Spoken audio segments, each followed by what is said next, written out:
Bonjour, je m'appelle Driss Louis, je suis professeur de français à la faculté des lettres et des sciences humaines Ibn Tufayl à Kinitra.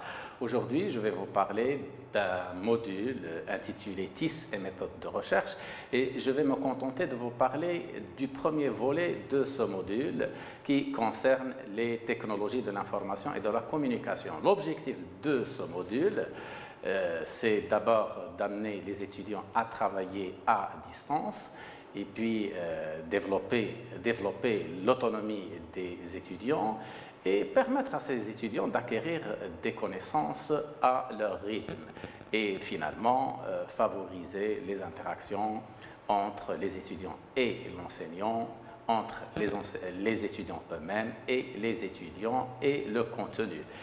Donc, dans notre introduction, on va parler de l'importance des technologies de l'information et de la communication dans l'enseignement-apprentissage des langues. Comme vous le savez tous, les technologies de l'information et de la communication sont très importantes. Les technologies sont devenues une réalité à laquelle on ne peut pas échapper aujourd'hui, d'où leur importance. Et nous pouvons inscrire le numérique de façon générale dans des débats théoriques comme le cognitivisme et le socio-constructivisme, qui sont combinés à la perspective actionnelle. Et cette dernière accorde, comme vous le savez tous, un rôle très important, un rôle central à l'apprenant. Et la problématique du numérique ou des technologies, c'est l'usage des technologies en classe de français qui souvent émanent d'un double constat. Le premier concerne les entraves à une intégration optimale des technologies en milieu universitaire marocain et le deuxième est afférent à notre pratique enseignante et aux observations que nous faisons au quotidien. Il y a quand même quelques questions qui se posent, qui sont relatives aux technologies. Est-ce que tout le monde a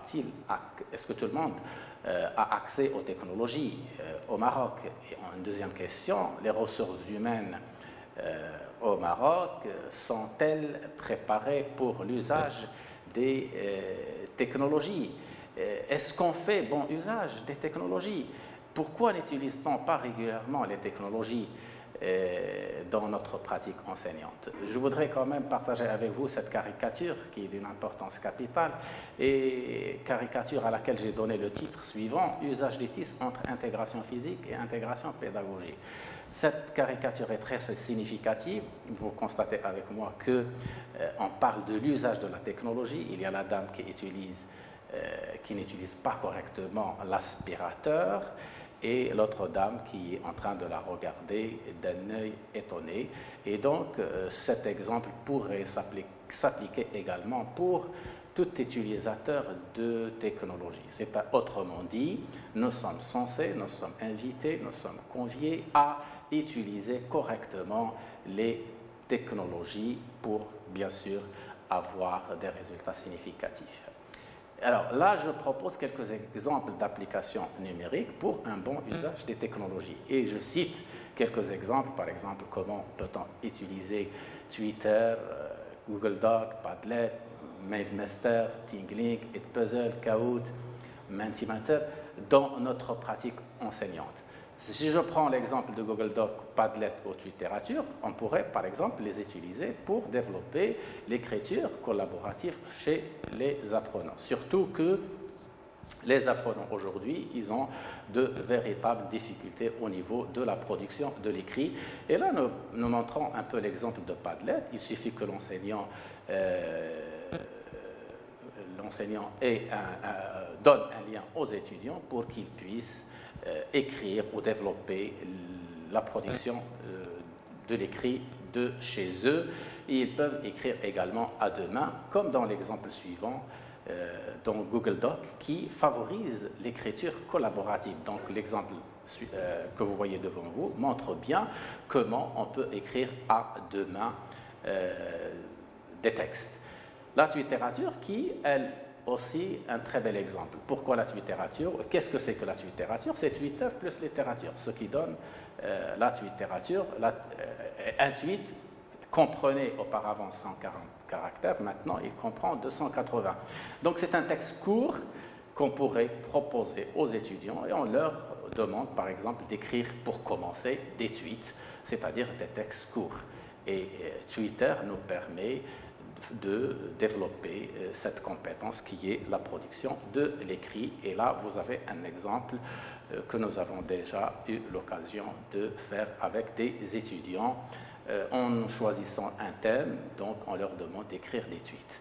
Et puis, Edpuzzle, c'est quoi? C'est une application qui nous permet de travailler sur des capsules vidéo, c'est-à-dire l'enseignant pourrait prendre une capsule vidéo et pourrait soit la modifier, la couper, il pourrait ajouter du son, pourrait poser des questions, c'est-à-dire l'étudiant visionne la vidéo et puis il rencontre des questions et l'étudiant est censé répondre aux questions pour continuer le visionnement de la vidéo.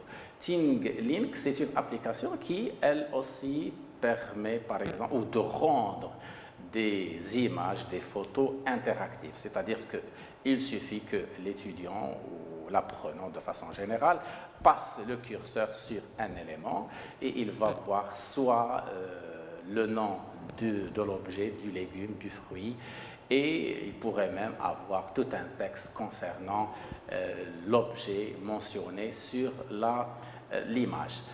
Et en guise de conclusion, nous pouvons dire que les technologies sont sans doute indispensables pour l'amélioration de la qualité de l'enseignement-apprentissage et sont considérées comme une plus-value dans la mesure où elles permettent de faciliter non seulement la tâche de l'enseignant, mais aussi celle de l'apprenant à acquérir des connaissances à son rythme et surtout développer son autonomie. Enfin, l'ETIS favorise les interactions entre les enseignants et les étudiants, et entre les étudiants eux-mêmes, et l'interactivité entre l'étudiant et le contenu qui existe dans la machine. Je vous remercie de votre attention.